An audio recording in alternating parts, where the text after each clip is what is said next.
ಬಹಳ ಜನ ಕೇಳೋ ಪ್ರಶ್ನೆ ಏನಂದ್ರೆ ಇಷ್ಟ್ಯಾಕ್ ಸಿಜೇರಿಯನ್ ಆಗ್ಲಿಕ್ಕತ್ತವ್ರಿ, ಮೊದಲೆಲ್ಲರೂ ನಾರ್ಮಲ್ ಹಡಿತಿದ್ರಲ್ಲ, ಮೂರು ಕೊಡ್ಬೋದು. ಯಾಕೆ ಸಿಜೇರಿಯನ್ ಇಷ್ಟು ಹೆಚ್ಚಾಗ್ಲಿಕ್ಕತ್ತಾವ? ಒಂದ್ ಕಡೆ ಥೈರಾಯ್ಡ್ ಸಮಸ್ಯೆ ಹೆಚ್ಚಾಗ್ತಾ ಇರೋದು ಹೌದು. ಎರಡನೇದ್ದು ಮಹಿಳೆಯರ ಮುಟ್ಟಿನ ಸಮಸ್ಯೆ ಹೆಚ್ಚಾಗ್ತಾ ಇರೋದನ್ನ ನಾವು ನೋಡ್ತೀವಿ. ಹೆರಿಗೆ ಆಗುವಾಗ ಮಹಿಳೆ ಎರಡೂ ತೊಡೆಗಳನ್ನು ಮೇಲೆ ತಗೊಂಡ್ಬಿಟ್ಟು ದಾನಿ ಕೊಡ್ಬೇಕು ಅವಳು. ಒಟ್ಟು ಸ್ತ್ರೀ ಆರೋಗ್ಯದ ಬಗ್ಗೆ ಪುರುಷಂದೇನು ಜವಾಬ್ದಾರಿ ಅಥವಾ ಅವನದೇನು ಕರ್ತವ್ಯ?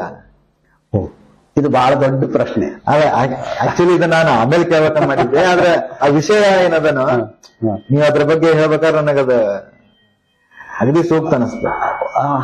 ಇನ್ನೊಂದು ಮಾತು ಹೇಳ್ಬೇಕು. ಒಬ್ಬ ಪುರುಷ ಸ್ತ್ರೀ ಆರೋಗ್ಯ ತಜ್ಞನಾಗಿ ಬಹಳ ಜನ ನಾನು ಕೇಳೋ ಪ್ರಶ್ನೆ ಏನಂದ್ರ, ಮತ್ತೆ ಹೆಣ್ಮಕ್ಳು ನಿಮ್ ಕಡೆ ಬರ್ತಾರೆ ತೋರಿಸ್ಕೊಲಿಕ್ಕೆ ಬರ್ತಾರೇನು, ಅವ್ರು ಹಿಂಜರಿಯುವುದಿಲ್ಲೇನು ಅಂತ. ನನ್ನ ಅದೃಷ್ಟ ಏನಂದ್ರ ಮೊದಲಿನಿಂದಲೂ ಆ ತರದ ಸಮಸ್ಯೆಯನ್ನ ನಾನು ಎದುರಿಸಿಯೇ ಇಲ್ಲ. ಮಹಿಳೆಯರು ತಮ್ದು ಏನೇ ತರದ ಸಮಸ್ಯೆಗಳನ್ನಿದ್ದಾಗೂ ಬಹಳ ಮುಕ್ತವಾಗಿ ಅದನ್ನ ನಮ್ ಜೊತೆ ಹಂಚ್ಕೊಳ್ತಾರೆ. ಯಾವ ಕಾರಣಕ್ಕೂ ಹೌದಪ್ಪ ಇದು ನಾನು ಆರಿಸಿಕೊಂಡಿದ್ದು ತಪ್ಪಾತು ಅಂತನ್ನುವಂತ ಪ್ರಸಂಗ ಯಾವತ್ತೂ ಮುಜುಗರ ಏನೇನು ಇಲ್ಲ. ಎಲ್ಲಾ ತರದ ತಮ್ಮ ಸುಖ ದುಃಖ ಭಯ ಆತಂಕ ಎಲ್ಲವನ್ನೂ ನಮ್ ಜೊತೆ ಹಂಚ್ಕೊಳ್ತಾರೆ. ಇನ್ನು ಪುರುಷರ ಪಾತ್ರ ಏನು, ಪುರುಷರ ಜವಾಬ್ದಾರಿ ಏನು, ಅದು ಬಹಳ ದೊಡ್ಡ ಪ್ರಶ್ನೆ. ನಮ್ದು ನಿಮಗೆ ಗೊತ್ತಿರುವಂಗ ಪುರುಷ ಪ್ರಧಾನ ಸಮಾಜ, ನಮ್ದು ಪುರುಷ ಪ್ರಧಾನ ಸಂಸ್ಕೃತಿ. ಈಗ ಈ 25-30 ವರ್ಷ ಸಾಕಷ್ಟು ಬದಲಾಗಿದ್ದವು, ಅದು ಹೌದು. ಆದ್ರೆ ಈಗಲೂ ಕೂಡ ಪುರುಷರು ತಮ್ಮ ಜವಾಬ್ದಾರಿ ಅಂದ್ರ ಹೆಂಡತಿ ಗರ್ಭಿಣಿ ಆಗಿದ್ದಾಳೆ, ಅವಳಿಗೆ ಆಸ್ಪತ್ರೆಗೆ ನಿಯಮಿತವಾಗಿ ಕರ್ಕೊಂಡು ಬರಬೇಕು, ವೈದ್ಯರ ಬಳಿ ಚರ್ಚೆ ಮಾಡಬೇಕು, ಸೂಕ್ತವಾದಂತಹ ತಪಾಸಣೆ ಮಾಡಿಸ್ಕೋಬೇಕು. ಅವೆಲ್ಲ ಭಾಗಗಳು ಅಥವಾ ಸಂಗತಿಗಳೇನಿರ್ತಾವೋ ಸಾಕಷ್ಟು ಮಂದಿ ಪುರುಷರು ಅವರ ಗರ್ಭಿಣಿಯ ತವ್ರ ಮನೆಯವರು, ಗರ್ಭಿಣಿಯ ಅತ್ತೆ ಮನೆಯವರು ಸಾಕಷ್ಟು ಕಾಳಜಿಯಿಂದ ನೋಡ್ಕೋತಾರ. ಸಾಕಷ್ಟು ಬದಲಾಗಿದ್ದದ. ಆದ್ರೆ ಈಗಲೂ ಕೂಡ ಬಡತನ ಅಂತ ಅನ್ಬೇಕೋ, ಅಜ್ಞಾನ ಅಂತ ಅನ್ಬೇಕೋ, ಅಥವಾ ಎಲ್ಲೋ ಪುರುಷ ಪ್ರಧಾನ ಮಾನಸಿಕತೆ ಅಂತ ಅನ್ಬೇಕು, ಇನ್ನು ಆ ರೀತಿಯ ಭಾಗವಹಿಸುವಿಕೆ ಅಂತ ನಾವೇನಂತೀವಿ ಇಡೀ ಜವಾಬ್ದಾರಿಯೊಳಗೆ ಇನ್ನು ಸ್ವಲ್ಪ ಕಡಿಮೆ. ಆದ್ರೆ ಹೊಸ ತಲೆಮಾರಿನ ಗಂಡಂದರು ಅಂತ ನಾವ್ ಯಾರನ್ನು ಹೇಳ್ಬಹುದು, ನ್ಯೂ ಏಜ್ ಅವ್ರು ಮಾತ್ರ ಬಹಳ ಕಾಳಜಿಯಿಂದ ಅಲ್ಲ, ಅವ್ರು ಸಾಫ್ಟ್ವೇರ್ದವ್ರು ಇರ್ಬೋದು, ವಕೀಲಿ ವೃತ್ತಿಯವ್ರು ಇರ್ಬೋದು, ಬೇರೆ ಯಾವ್ದೋ ವೃತ್ತಿಯವ್ರು ಇರ್ಬೋದು. ಈ 10-15 ವರ್ಷದೊಳಗಿನ ಗಂಡಂದ್ರ ಏನಿದಾರೋ ಅವರು ಬಹಳ ಸರಿಸಮವಾದಂತಹ ರೀತಿಯೊಳಗೆ ಅದಪ್ಪ ಇದು ನನ್ನ ಕಾಳಜಿ, ಇದು ನನ್ನ ಜವಾಬ್ದಾರಿ ಅಂತ ಅನ್ನೋ ರೀತಿಯೊಳಗ ಅವ್ರು ಬರೋದಾಗ್ಲಿ, ಎಲ್ಲಾ ಜವಾಬ್ದಾರಿಯನ್ನು ನಿರ್ವಹಿಸೋದಾಗ್ಲಿ, ಅದು ಆ ಬದಲಾವಣೆ ಮಾತ್ರ ಬಹಳ ಸ್ಪಷ್ಟವಾಗಿ ಕಾಣಿಸ್ತದೆ. ಆಮೇಲೆ ಇತ್ತೀಚೆಗೆ ನಾವು ಬಹಳ ಜನ ಹೆಣ್ಮಕ್ಳಲ್ಲೇ ಕೇಳ್ತೀವಿ, ಥೈರಾಯ್ಡ್ ಪ್ರಾಬ್ಲಮ್ ಏನೋ ಓದ್ಕೊಳ್ಳಿ, ಒಟ್ಟು ಅದೊಂದು ಪ್ರಾಬ್ಲಮ್ ಅದ, ಅದಕ್ಕೆ ಸಾಕಷ್ಟು ಮೆಡಿಸಿನ್ ಅದು ಬರೆದು ಕೊಟ್ಬಿಡ್ತಾರ. ಅದನ್ನ ಈಗ ಬಹಳ ಒಂಥರ ಏನೋ ಬಹಳ ಕಡೆ ಆಗ್ಲಿಕ್ಕತ್ತದ ಅನ್ನೋದದ. ಅದೇನ ಅದಕ್ಕೆ ಕಾರಣ, ಅಥವಾ ಅದು ಹೌದು, ಅಥವಾ ಅದಕ್ಕೆ ನಮ್ಮ ಜೀವನ ಕ್ರಮದಾಗ ಏನ ಬದಲಾವಣೆ ಮಾಡ್ಕೊಂಡು ಅದನ್ನ ಏನ ಸರಿ ಮಾಡ್ಲಿಕ್ಕೆ ಬರೋಂಗ ಅದನ್ನು ನಿರ್ದಿಷ್ಟವಾಗಿ ಇದೇ ಉತ್ತರ ಅಂತ ಹೇಳಲಿಕ್ಕೆ ಸಾಧ್ಯ ಇಲ್ಲ. ಆದ್ರೆ ಒಂದು ನಾವು ಕಳೆದ 15-20 ವರ್ಷದೊಳಗೆ ಏನ್ ನೋಡ್ತಾ ಇದ್ದೀವಿ ಅಂದ್ರೆ, ಒಂದು ನಮ್ಮ ಜೀವನ ಶೈಲಿಯೊಳಗಾಗಿರುವಂತಹ ಬಹಳ ದೊಡ್ಡ ಬದಲಾವಣೆ ಅದು ಒಂದೇ ದಿವಸದೊಳಗಾಗಿದ್ದಲ್ಲ. ನಿಧಾನವಾಗಿ ಅಂತಹದ್ದೊಂದು ಬದಲಾವಣೆ ಮಾಡ್ಕೊಂಡು ಬರ್ತಾ ಇದೀವಿ ನಾವು. ಹೀಗಾಗಿ ಏನ್ ಬದಲಾವಣೆ ಆಗಿದ್ದದ ಅಂತ ಬಹಳಷ್ಟು ಸಲ ನಮಗೆ ಗೊತ್ತಾಗೋದಿಲ್ಲ. ಆದ್ರೆ ಒಂದು ಮಾತ್ರ ಬಹಳ ಸ್ಪಷ್ಟವಾಗಿ ಹೇಳ್ಬೋದು, ಬೊಜ್ಜು ಬಹಳ ಹೆಚ್ಚಾಗಿಬಿಟ್ಟಿದ್ದದು. ತೂಕ, ಮೈ ತೂಕ ಅಂತ ನಾವೇನಂತೀವೋ ಅದು ಎಲ್ಲರೊಳಗೂ ಬಹಳ ಮುಖ್ಯವಾಗಿ ಮಹಿಳೆಯರೊಳಗೆ, ಅದರೊಳಗೂ ಮುಖ್ಯವಾಗಿ ನಗರ ಪ್ರದೇಶದ ಹೆಚ್ಚು ಶ್ರೀಮಂತರ ಮತ್ತು ಹೆಚ್ಚು ಶಿಕ್ಷಣ ಪಡೆದವರೊಳಗೆ ಬೊಜ್ಜು ಬಹಳ ಹೆಚ್ಚಿವತ್ತು.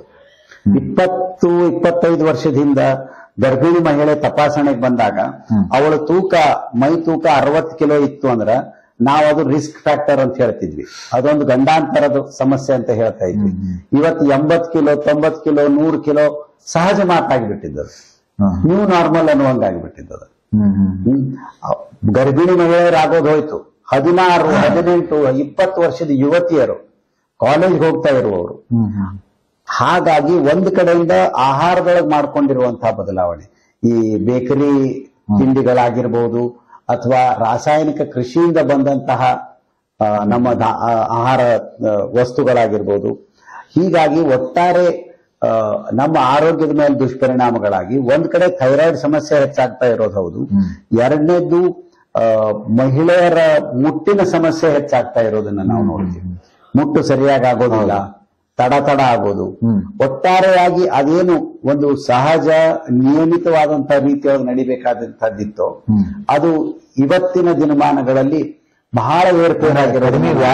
ವ್ಯಾಯಾಮನೂ ಕಡಿಮೆ ಆಗೋದು, ನಡಿಗೆ ಕಡಿಮೆ ಆಗೋದು ಬಹಳ ಕಡಿಮೆ ಆಗಿದ್ದು. ಶರೀರ ಶ್ರಮ ಅಂತ ನಾವೇನ್ ಮಾತಾಡ್ತೀವೋ ಅದೊಂದು ಹೆಣ್ಣಿಗೆ ಬೇಕ. ಆಕಿನ ಆರೋಗ್ಯದ ದೃಷ್ಟಿಯಿಂದ ಗಂಡಿಗೂ ಬೇಕು ಹೆಣ್ಣಿಗೂ ಬೇಕು. ಆದ್ರೆ ಈ ವಿಶೇಷತೆ ಇರೋದ್ರಿಂದ ಅವ್ರಿಗೆ ಸ್ವಲ್ಪ ಹೆಚ್ಚು ಬೇಕಾಗ್ತದೆ. ಪುರುಷರಿಗೂ ಬೇಕು, ಹೌದು, ಮಹಿಳೆಯರಿಗೂ ಬೇಕು.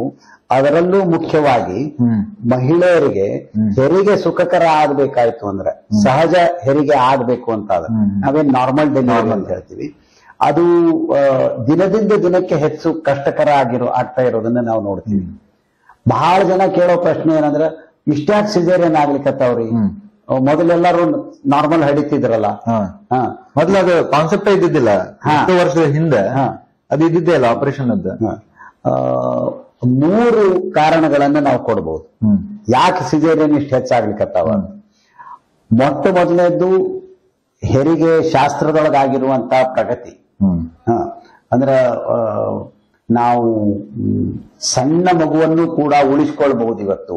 1.5 ಕಿಲೋ ತೂಕದ ಮಗು ಆಗಿರ್ಬೋದು, ಅಥವಾ ಯಾವ್ದೋ ಕಾರಣಕ್ಕೆ ನಾವು ಬೇಗನೆ ಹೆರಿಗೆ ಮಾಡ್ಕೊಂಡ್ ಬಿಡ್ಬೇಕಾಗ್ತದ. ತಾಯಿಗೆ BP ಹೆಚ್ಚಾಗಿದ್ದಕ್ಕ, ತಾಯಿಗೆ ಬ್ಲಡ್ ಶುಗರ್ ಹೆಚ್ಚಾಗಿದ್ದಕ್ಕ, ಅಂತ ಸಂದರ್ಭದೊಳಗೆ ನಾವು ಮೊದಲಿಗೆ ಲಘುನೆ ಡೆಲಿವರಿ ಮಾಡ್ಕೊಂಡ್ಬಿಟ್ರೆ ಕೂಸನ್ನು ಉಳಿಸಬಹುದು ಅನ್ನೋ ಒಂದು ತಂತ್ರಜ್ಞಾನ ಬೆಳೆದು ಆ ಧೈರ್ಯ ನಮಗ್ ಬಂದಿರೋದ್ರಿಂದ ನಾವು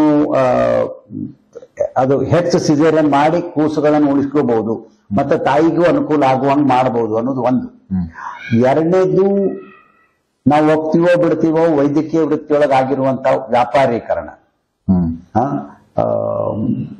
ಸಹಜ ಹೆರಿಗೆಕ್ಕಿಂತಲೂ ಸಿಜೇರಿಯನ್ ಹೆರಿಗೆ ಒಳಗೆ ಸಿಗುವಂತದ್ದು ಹೆಚ್ಚು ಅಂತ. ನಾರ್ಮಲ್ ಡೆಲಿವರಿಗೆ ಲಾಭಗಳು ಹೆಚ್ಚವ. ಮಹಿಳೆಗೆ ಕೂಸಿಗೆ ಲಾಭ ಹೆಚ್ಚು. ನಾವು ಇನ್ನೂ ಒಂದು ಮಾತನ್ನು ಗಮನಿಸಬೇಕು. ಮೊದಲಿಗೆ ಹೆಚ್ಚು ಮಕ್ಕಳನ್ನ ಹಡಿತಿದ್ರು, 4-5 ಮಕ್ಕಳನ್ನ ಹಡಿತಿದ್ರು. ಆವಾಗ ನಾರ್ಮಲ್ ಡೆಲಿವರಿ ಆಗೋ ಸಾಧ್ಯತೆಗಳು ಬಹಳ ಹೆಚ್ಚಿರ್ತಿತ್ತು. ಈಗ ಚಿಕ್ಕ ಕುಟುಂಬ, ಚೊಕ್ಕ ಕುಟುಂಬ ಅಂತ ನಾವೇನು ಬಂದಿದೀವಿ, 1-2 ಹೆರಿಗೆ ಅಷ್ಟೇ ಆಗೋದು.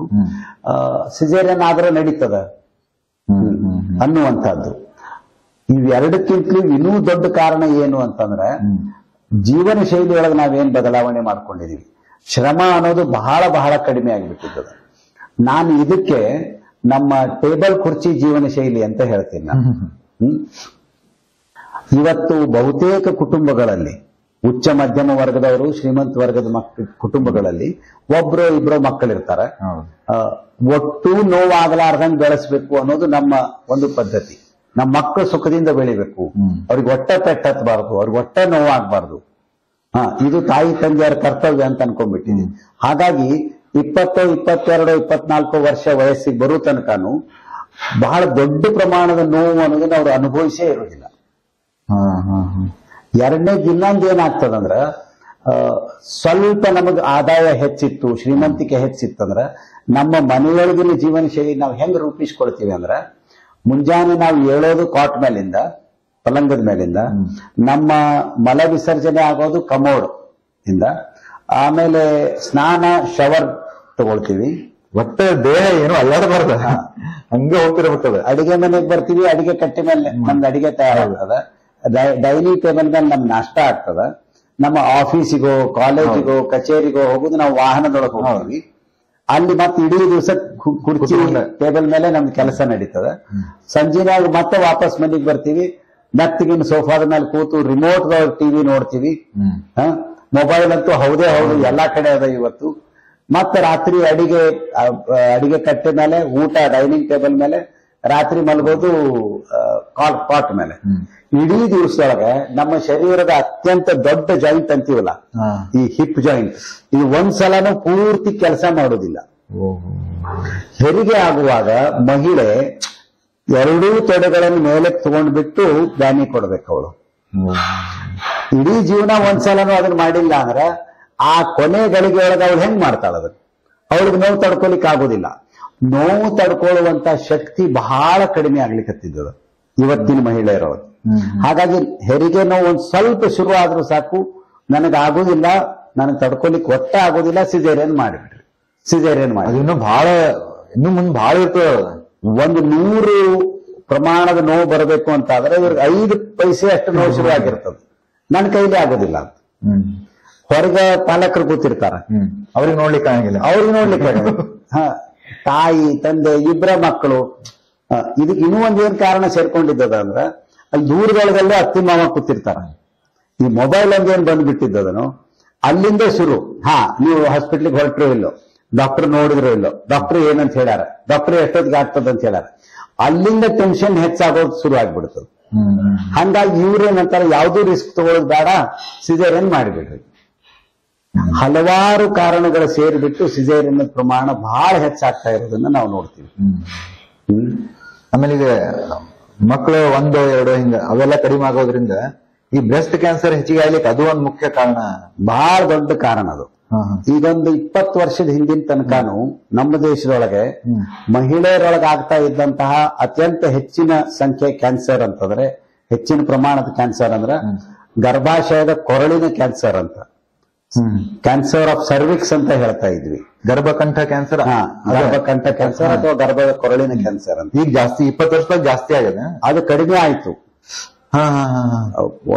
ಮದುವೆ ವಯಸ್ಸು ಹೆಚ್ಚಾಗಿದ್ದದ, ಹೆರಿಯುವ ಮಕ್ಕಳ ಸಂಖ್ಯೆ ಕಡಿಮೆ ಆಗಿದ್ದದ, ಹೆರಿಗೆಗಳ ನಡುವಿನ ಅಂತರ ಹೆಚ್ಚಾಗಿದ್ದದ. ಈ ಎಲ್ಲಾ ಕಾರಣಕ್ಕಾಗಿ ಗರ್ಭ ಕೊರಳಿನ ಕ್ಯಾನ್ಸರ್ ಕಡಿಮೆ ಆಗಿದ್ದದ. ಆದ್ರೆ ಇವೇ ಕಾರಣಗಳಿಗಾಗಿ ಸ್ತನದ ಕ್ಯಾನ್ಸರ್, ಮೊಳೆಯ ಕ್ಯಾನ್ಸರ್ ಹೆಚ್ಚಾಗ್ಲಿಕ್ಕೆ ಬಿಟ್ಟಿದ್ದದು. ಮದುವೆ ವಯಸ್ಸು ಹೆಚ್ಚು. ಎಷ್ಟು ಅಂದ್ರೆ ಆಕ್ಚುಲಿ ಇವತ್ತಿಂದ ನಾವು ಜೀವನ ಕ್ರಮ ನೋಡಿದ್ರೆ ಯಾವ ಏಜ್ ಸೂಟೇಬಲ್? ಮಕ್ಕಳನ್ನ ಹಡಿಲಿಕ್ಕೆ ಅತ್ಯುತ್ತಮವಾದಂತ ವಯಸ್ಸಂದ್ರೆ 20 ರಿಂದ 30. ನೀವು 2 ಮಕ್ಕಳನ್ನ ಹಡಿತಿರೋ, 3 ಮಕ್ಕಳನ್ನ ಹಡಿತಿರೋ, ಆ 10 ವರ್ಷದೊಳಗೆ ಹೆರಿಗೆ ಆಗ್ಬಿಟ್ರೆ ತಾಯಿಗೂ ಒಳ್ಳೇದು, ಮಕ್ಕಳಿಗೂ ಒಳ್ಳೇದು. ಎಷ್ಟು ತಡ ಆಗ್ತಾ ಹೋಗ್ತದೋ ಅಷ್ಟು ಸಮಸ್ಯೆಗಳನ್ನು ನಾವು ಹೆಚ್ಚು ಮಾಡ್ಕೊಳ್ತಾ ಹೋಗ್ತೀವಿ. ಇದು ನೀವ್ ಹೇಳ್ಕತ್ತೀರ, ವಯಸ್ಸು ಜಾಸ್ತಿ ಆಗಿದ್ದಕ್ಕೆ. ಆಮೇಲೆ ಒಂದೇ ಮಗು ಸಾಕು, 2 ಮಗು ಸಾಕು, ಮತ್ತ ತಾಯಿಯ ಉದ್ಯೋಗ ಅಂತಿರ್ತದೆ, ಬೇರೆ ಜವಾಬ್ದಾರಿ ಅಂತಿರ್ತದೆ, ಮಕ್ಕಳಿಗೆ ಎಷ್ಟು ಕರಿಯರ್ ನೋಡ್ಕೋಬೇಕು, ಎಷ್ಟು ದೀರ್ಘಕಾಲ ಮೊಲೆ ಹಾಲು ಕೊಡಬೇಕು ಅದನ್ನ ಕಡಿಮೆ ಮಾಡಿಬಿಡೋದು. ಈ ಎಲ್ಲಾ ಕಾರಣಕ್ಕಾಗಿ ಸ್ತನದ ಕ್ಯಾನ್ಸರ್ ಹೆಚ್ಚಾಗ್ತಾ ಇರೋದನ್ನ ನಾವು ನೋಡ್ತೀವಿ. ಆಮೇಲೆ ನಾವು ನಿಮ್ ಬಗ್ಗೆ ಇನ್ನೊಂದು ಕೇಳಿದ್ವಿ, ನೀವು 125 ಸಲ ಬ್ಲಡ್ ಡೊನೇಷನ್ ಮಾಡಿರ. 123, 125 ಅಲ್ಲ, 123. ಇನ್ನೊಂದು 6 ತಿಂಗಳಾಗ ಸಾಧ್ಯ ಅಂದ್ರೆ ನಾವು ಸಾಕಷ್ಟು ಮೂಢನಂಬಿಕೆ ಇಟ್ಕೊಂಡ್ಬಿಟ್ಟಿವಿ. ಅಂದ್ರೆ ಅದರಿಂದ ನಾವು ವೀಕ್ ಆಗ್ತೀವೋ ಅಥವಾ ಅದು ಅದಕ್ಕೆ ಅವಶ್ಯಕತೆ ಏನು, ಅದರಿಂದ ನಮಗೆ ದೇಹಕ್ಕೆ ಏನು ಉಪಯೋಗ ಆಗ್ತದೆ, ಹಿಂಗೆ ಏನೇನೋ ಮೂಢನಂಬಿಕೆ ಅವ. ಅದ್ರ ಬಗ್ಗೆ ಏನು ಹೇಳ್ತೀರಿ ನೀವು? ಅದರಿಂದ ನಮ್ಮ ಆರೋಗ್ಯಕ್ಕೆ ಎಷ್ಟು ಚಲೋ? ನಮ್ಮ ಆರೋಗ್ಯಕ್ಕೆ ಚಲೋ. ಇದೇನು ಹೊಸದಾಗಿ ಗೊತ್ತಾಗಿರುವಂತ ವಿಷಯ ಅಲ್ಲ. ನಾವು ಮೆಡಿಕಲ್ ಕಾಲೇಜ್ನೊಳಗೆ ಇದ್ದಾಗ್ಲೇನೆ ಇವೆಲ್ಲಾ ವಿಷಯ, ರಕ್ತದಾನದ ಬಗ್ಗೆ ಏನ್ ಗೊತ್ತಾಗ್ಬೇಕಾಗಿತ್ತೋ ಗೊತ್ತಾಗಿದ್ದದ. ಒಬ್ಬ ಆರೋಗ್ಯವಂತ ವ್ಯಕ್ತಿ 3 ತಿಂಗಳಿಗೊಂದ್ಸಲ ರಕ್ತದಾನ ಮಾಡಬಹುದು. ತನ್ನ ಆರೋಗ್ಯಕ್ಕೆ ಏನೂ ಧಕ್ಕೆ ಆಗದ ಹಾಗೆ. ಅದಿನ್ನೂ ಚಲೋ ಆಗ್ತದ ಅವನಿಗೆ. ರಕ್ತದಾನ ಮಾಡೋದ್ರಿಂದ ಎಲ್ಲೋ ಕಿಂಚಿತ್ ಲಾಭ ಆಗಬಹುದೇ ಹೊರತು ಆರೋಗ್ಯಕ್ಕೆ ಏನೂ ಹಾನಿ ಆಗೋದಿಲ್ಲ. ಹಾಗಾಗಿ ನಾನು MBBS 2ನೇ ವರ್ಷ ಇದ್ದಾಗ, 2ನೇ ವರ್ಷ ಓದ್ತಾ ಇದ್ದಾಗ ಇದೇ ರೀತಿ ಹೆರಿಗೆ ಒಳಗೆ ಏನೋ ಸಮಸ್ಯೆ ಆಗಿ ಒಬ್ಬ ಮಹಿಳೆಗೆ ರಕ್ತ ಬೇಕಾಗಿತ್ತು. ನಮ್ ಪ್ರೊಫೆಸರ್ ಬಂದು ಕೇಳಿದ್ರು, A ಪಾಸಿಟಿವ್ ಯಾರ್ದದ, A ಪಾಸಿಟಿವ್ ಬ್ಲಡ್ ಗ್ರೂಪ್ ಯಾರ್ದದ ಅಂತ. ನಂದದ ಅಂತ ಹೇಳಿದೆ, ನಡಿ ರಕ್ತ ಕೊಡು ಅಂತಂದ್ರು. ಸೊ ಅಲ್ಲಿಂದ ಶುರು ಆಯ್ತು. ಯಾವಾಗ ಅವಕಾಶ ಸಿಗ್ತದೋ ಅವಾಗ ರಕ್ತದಾನ ಮಾಡುವಂತದ್ದನ್ನ ನಾವೊಂದು ರೂಢಿಸ್ಕೊಂಡು ಬಂದೀನಿ. ಅದು ನನಗೆ ಗೊತ್ತಿಲ್ಲದಂಗೆ 123 ಸಲ ಆಗ್ಬಿಟ್ಟದ.